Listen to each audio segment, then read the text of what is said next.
A director beloved for their arthouse movies gets tasked with the dreaded white whale of Hollywood, making a great movie out of a well-known property. The result? A movie that is inarguably an IP movie, but also a movie that can't be divorced from that director's profoundly distinct vision. 40 years ago, this described Robert Altman's Popeye, a bizarre, mumbly musical that saw the auteur turn the spinach-eating sailor into a frazzled character in, well, an Altman movie. Today, the same words can be used to describe Greta Gerwig's Barbie. A flashy, glossy vision in pink, Barbie is, first and foremost, a commercial.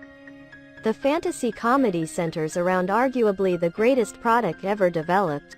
Since her introduction in 1959, the Barbie doll has superseded nearly every other toy to become a bona fide cultural icon, and a hypocritical representation of the capitalistic machine that created her. Gerwig is intensely aware of this and turns her commercial for the most fashionable toy of all time into a treatise on girlhood, womanhood, and everything in between. While it's not as biting or sharp as it imagines itself to be, Barbie's plastic parade of camp and goofy hijinks slowly give way to the kind of tender, insecure emotion that Gerwig is so damn good at. Barbie starts at the dawn of time, where little girls in pinafore dresses play with boring baby dolls on top of cliffs.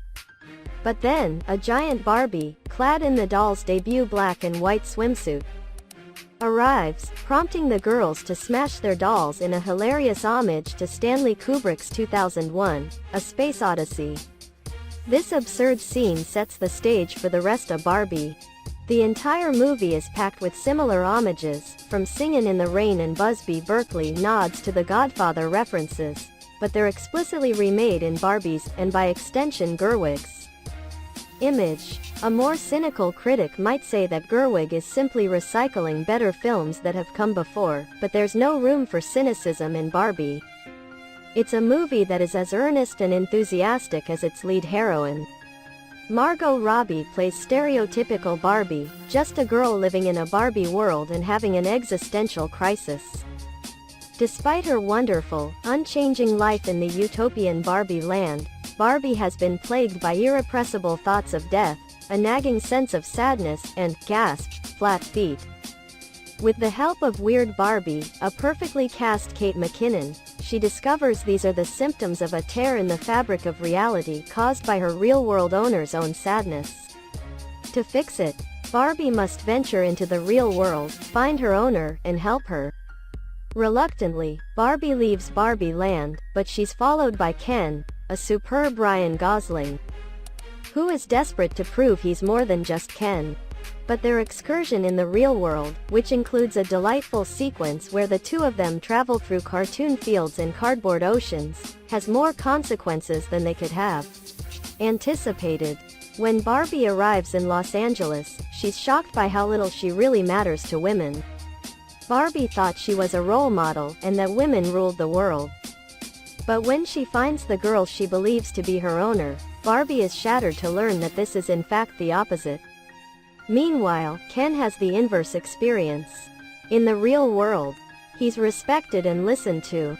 The ludicrous montage where he learns about something called the patriarchy is one of Barbie's comedic highlights, a barrage of Americana, horses, trucks, and rocky images.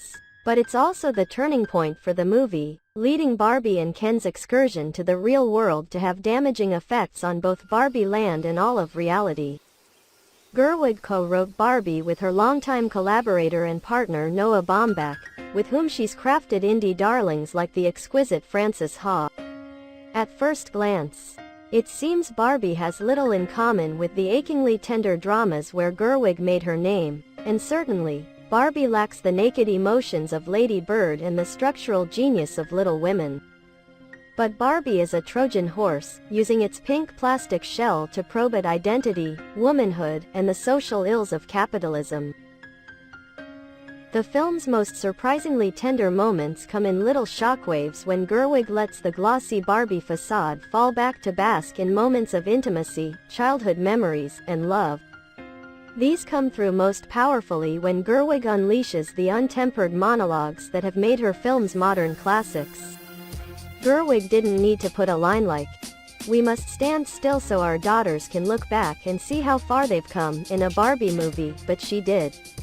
However, those sweet moments do sometimes feel like they're battling for airtime with the rest of the movie's overwhelming sense of camp. The comedy, to be fair, is a delight. Gerwig and Baumbach's script, while a little structurally confused, is jam-packed with jokes and absurd moments that keep the film moving at a breezy pace. But while the entire cast is on the same wavelength when it comes to the movie's comedic stylings, especially Will Ferrell, who plays the nameless Mattel CEO like a cross between a grown-up Buddy the Elf and President Business, it's Gosling who's the MVP. Gosling's performance as Ken is both hilariously guileless. If you were to look up the word himbo in the dictionary, a picture of him would appear, and a little wistful. If Barbie is the ideal woman, he's barely a half-formed idea of a man, and Gosling plays the inherent comedy and tragedy of that with the energy of a confused golden retriever. But Robbie is not to be underrated, deftly balancing the film's heightened humor of its first half with some of the uncertain tenderness of its second. Barbie, when it comes down to it, is a coming-of-age film. While Gerwig's excitable direction and the film's eye-popping set design easily distract from its central message, Barbie's sincerity shines through. Its message may be a bit simplistic and delivered in feminist platitudes, but like anything covered in glitter and jewels, it's a bit easier to sell. Some may call Gerwig a sellout, but she's the one who hid a moving, emotional journey of self-discovery inside a toy commercial.